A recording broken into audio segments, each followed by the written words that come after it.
Vamos a darle la palabra, por supuesto, a nuestra compañera de Foro Nuevo Sol, pero sobre todo es una personalidad de la izquierda y del PRD, a nuestra compañera Amalia García.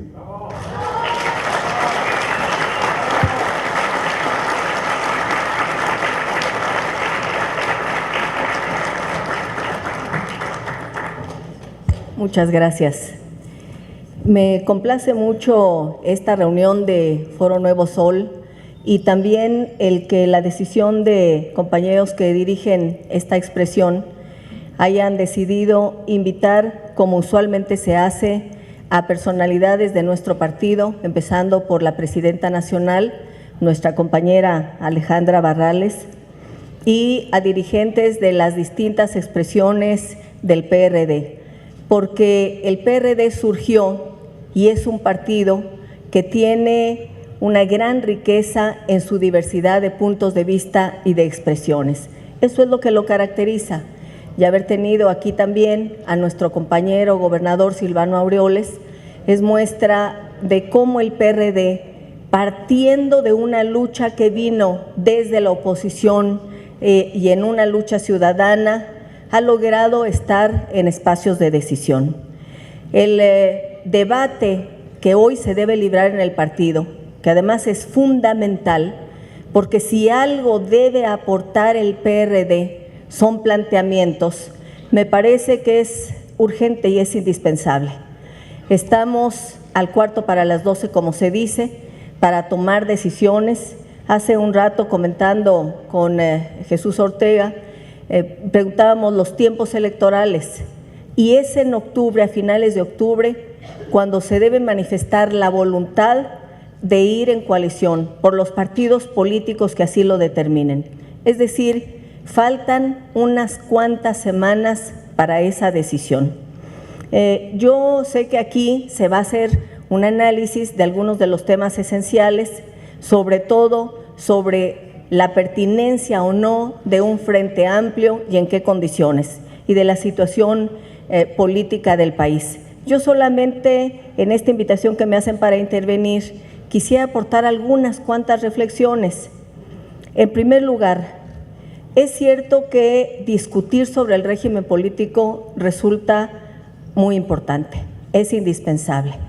Y sin embargo, cuando uno ve la realidad en nuestro país y en el resto del mundo, lo que podemos subrayar es que México tiene un régimen presidencialista con 3 poderes, en esencia, el poder ejecutivo, el poder legislativo, el poder judicial, muy similar, fue prácticamente una copia con las características de cada país del régimen político norteamericano, un sistema presidencialista, no un sistema parlamentario.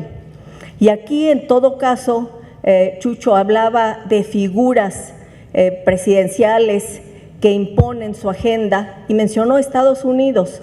A mí me brincó esto por lo menos como una reflexión, porque Donald Trump es el personaje que todos vemos todos los días y sin embargo, siendo un régimen presidencialista el que existe en Estados Unidos, con un diseño muy parecido al de México, ahí el presidente no impone ni se sale con la suya fácilmente, porque los otros 2 poderes funcionan y actúan permanentemente. Frente a la decisión de Donald Trump, por ejemplo, de imponer una política migratoria persecutoria y de ir en contra de los migrantes, ¿quiénes han sido los primeros que le han puesto un dique a Donald Trump? Los jueces, han sido los jueces. Y puede uno tener discrepancias enormes respecto de muchas cosas en Estados Unidos, pero el sistema de la separación de poderes funciona. Bueno, pongo otro caso, uno que está en la mesa de los medios de comunicación todos los días, el Tratado de Libre Comercio. Y nada más basta decir que siendo regímenes presidencialistas con 3 poderes, este no es un régimen parlamentario, insisto, no hay gobiernos de coalición, y sin embargo, ¿qué es lo que sucede en los Estados Unidos? Que Donald Trump está acotado por el Congreso norteamericano, que tiene mayoría republicana, y no puede imponer el presidente de los Estados Unidos todo lo que se le ocurra.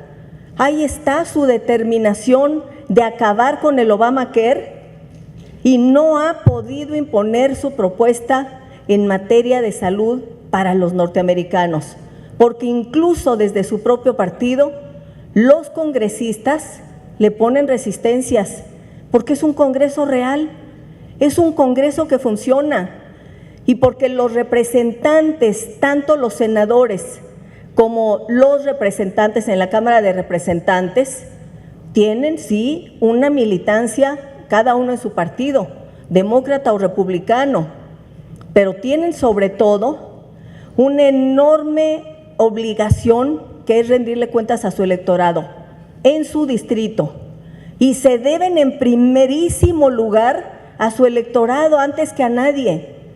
¿Qué es lo que pasa en cambio en México?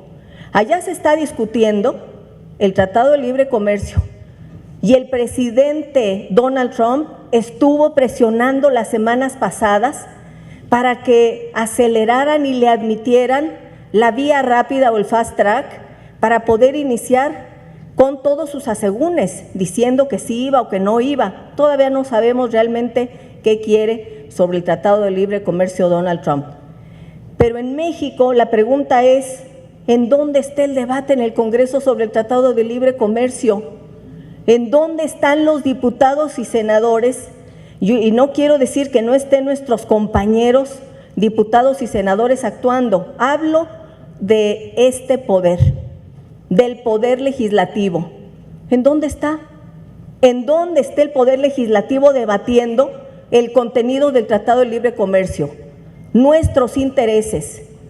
Ahí está el senador Cordero del PAN planteando, buscando un punto de acuerdo para ver si se logra que las controversias, que quede establecido un capítulo que permita dirimir controversias que pudiera favorecer, según él, a México. Cuando además, desde mi punto de vista, ese no es el gran tema. Los grandes temas, en todo caso, si vamos a hablar del país, deberían ser los que tienen que ver con los trabajadores. ¿Qué relación con Estados Unidos? Son los temas que tendrían que estar en la agenda, porque ya están en 2 semanas, se inician las mesas para debatir el Tratado de Libre Comercio. Y los partidos y el Congreso tendrían que estar metidos aquí en México, como lo están en Estados Unidos y como lo están en Canadá, discutiendo qué queremos del Tratado de Libre Comercio. Ya sabemos qué quiere Estados Unidos. Quieren una integración energética total. Ya se les entregó la privatización del petróleo, mejores condiciones para sus corporaciones, para las corporaciones. Pero la pregunta es, ¿qué quiere México? Digo, ¿qué quiere el país? Ya sabemos qué quieren los grupos que han impulsado un modelo de integración con los Estados Unidos, sobre todo vinculado a los intereses de las grandes corporaciones. De esos ya sabemos, pero ¿qué quiere la nación? Que en términos exactos el término de nación es la gente. Yo diría, lo que no estuvo en el Tratado de Libre Comercio en el 94, y yo no lo veo que esté hoy, es los intereses de los trabajadores. No están, no está el tema laboral planteado ahí. Mejor en Estados Unidos lo están planteando por sus propios intereses, porque no quieren, como lo ha dicho el propio Donald Trump, que México se lleve las inversiones por la mano de obra barata. Y yo diría, nosotros queremos inversiones, pero no a costa de una mano de obra, una de las más baratas del planeta. Aquí solo competimos en salario mínimo con Nicaragua y con Haití, en poder adquisitivo. Es uno de los salarios mínimos más bajos del planeta, con Nicaragua y con Haití. Y el diferencial salarial, en México el salario mínimo diario equivale como a $4 al día. El salario mínimo en Estados Unidos es de entre 8, 9 o 10 dólares la hora. Y vamos a un tratado de libre comercio ofreciendo que, mientras no esté en la mesa de discusión los derechos de los trabajadores, ofreciendo mano de obra baratísima, una de las más baratas del planeta. Alguien diría, pero si aquí lo que queremos discutir es si vamos a un frente amplio o no, ¿por qué toco yo estos temas? Porque son los temas del país, son los temas del país, y un frente amplio o un partido político o una expresión política tiene que pronunciarse sobre los temas, los contenidos. ¿Vamos a ir en acuerdo o vamos a debatir o vamos a coincidir o discrepar en torno a qué? Efectivamente, yo coincido, no puede ser en torno, ni debe ser, ni puede estar por delante las personas. ¿Quién encabeza? Bueno, quién encabeza importa, pero no es lo sustancial, sino ¿para qué? Poniendo por delante qué. ¿Cuál es nuestro listado de temas que queremos que estén en el centro para darle un giro al país? Me parece que eso es sustancial. ¿Qué dice Sartori sobre los partidos políticos? Giovanni Sartori, este santo que todos al cual acudimos cuando queremos hacer una reflexión. Dice Sartori, la función de los partidos políticos es presentar programas para enfrentar problemas reales. Yo creo que en esta coyuntura tenemos la obligación de presentar programas para enfrentar problemas reales. Los problemas ya sabemos cuáles son, ya lo sabemos. La enorme, terrible y brutal desigualdad que se vive en nuestro país. Ese es un grave problema, ya lo conocemos, la gente lo vive. Progresa, Pronasol y todo lo que queramos ha generado más millones de pobres que tal vez si no hubieran existido jamás esos programas. Entonces ya sabemos que la desigualdad es un gravísimo problema, que está vinculada, por cierto, a la inseguridad. Está vinculada a la inseguridad. Si alguien, y por supuesto que nada se justifica en materia de inseguridad, pero si alguien gana 80 pesos al día como salario mínimo y en otra actividad le dan mucho más, no se justifica, pero explica el contexto. Se tiene que resolver el desarrollo, el modelo de desarrollo de nuestro país. Ese tendría que ser un tema y se podrá decir no es el momento, y la pregunta es ¿y entonces cuándo? Y si ahora México está en una situación tan crítica y una crisis tan grave, ahora es cuándo. Como dice el dicho, si no es ahora, entonces ¿cuándo? Si no es ahora que viene el 18, si no es ahora que estamos tocando fondo, entonces ¿cuándo? Es el momento de hablar de una reforma estructural, de otro modelo económico para el país. Es el momento. Y creo que a partir de que definamos cuáles son los grandes temas de reforma estructural, veremos con quién. Puede ser que no coincidamos con distintos partidos políticos en el tema de libertades individuales o con personajes. Y yo creo que, por cierto, en el tema de libertades individuales, derecho de las mujeres a decidir sobre su maternidad, no coincidimos ni con el PAN ni con Andrés Manuel. Por cierto, con ninguno de los dos. No coincidimos en eso. Y qué bueno que en Alemania la democracia cristiana se abre a los matrimonios igualitarios, pero en el PAN todavía aquí no, ni tampoco Andrés Manuel. Ninguno se ha abierto al reconocimiento del derecho de las personas a decidir sobre con quién vive y a quién ama. No, quieren desde el Estado o desde la religión imponer una visión a la gente y atraparla en esa visión. Entonces en tema de libertades individuales, tanto con el PAN como con Morena, no tenemos coincidencias. ¿Qué tendríamos que hacer para construir una alternativa para el país? Partir de una visión, yo insisto, de cambio estructural económico. No es un asunto menor. Si más de la mitad de la población está en pobreza, ¿qué país es este? ¿Qué país le vamos a dejar, le estamos dejando a nuestros hijos? ¿Y qué país ya hay para nuestros hijos? Si hay extrema pobreza, si el salario mínimo compite, insisto, con el de Nicaragua y el de Haití, esto no es aceptable. Y en el caso del Tratado de Libre Comercio, claro que ha crecido la industria automotriz en nuestro país, qué bueno, pero también hay que decir con toda claridad, es una industria automotriz que da empleos, mejores salarios aquí en el país, pero es una industria maquiladora. La mayor parte de los componentes los hacen en Estados Unidos, los mandan aquí, acá se arma y se vuelve a enviar a la venta. Y ese es el modelo que se diseñó, no es el modelo que le conviene a México. El modelo que le conviene a México es un modelo de desarrollo en el que la gente tenga derecho, no solo en la letra, sino en la realidad, a vivir mejor.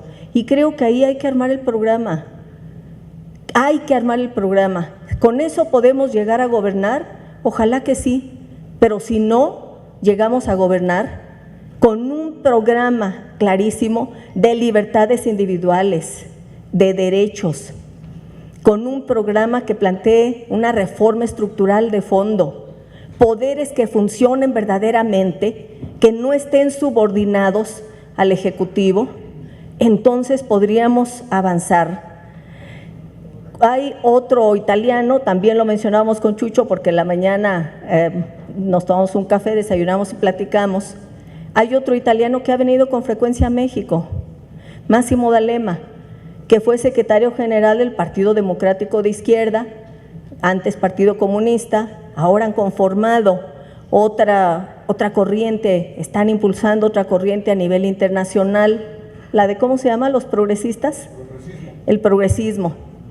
¿Y qué decía en alguna ocasión Massimo D'Alema, que vino aquí a México, haciendo una definición de política? Y a mí me gusta mucho esa definición, hay muchas y por supuesto todas pueden ser pertinentes. Massimo D'Alema decía, política es la capacidad de influir en los acontecimientos. Yo diría, un partido existe sí para gobernar, pero no solo. Yo creo que debemos influir en los acontecimientos. ¿A partir de qué? De nuestra visión de país. Nuestra visión de país. No una visión dogmática, no ideológica, pero sí de valores, sí la visión de país, de derechos, de libertades. Yo termino esta reflexión a lo mejor un poco desordenada, pero también con otra frase, una frase de Gramsci, a propósito de lo que estamos viviendo, este gran teórico comunista italiano, gran teórico, Antonio Gramsci. ¿Cómo se explicaba él las revoluciones, los grandes cambios? Armadas o no las revoluciones. Decía, el cambio viene cuando los de arriba ya no pueden y los de abajo ya no quieren. Y la pregunta es, en México, ¿los de arriba ya no pueden? ¿Quién sabe? ¿Quién sabe? Ya vimos el Estado de México, todavía pueden. Un sistema político destrozado, descompuesto, con clientelismo, con corporativismo, efectivamente aprovechando la división de las oposiciones, pero la pregunta es, ¿ya no pueden? Y luego, cuando los de abajo ya no quieren, yo creo que empieza a tocar fondo la resistencia de la gente. Hay un enorme hartazgo. ¿Qué le toca al partido? Según yo, regresando a esta definición de Sartori de los partidos políticos, contribuir con un programa que atienda, que enfrente los problemas reales que hoy le aquejan al país. Gracias.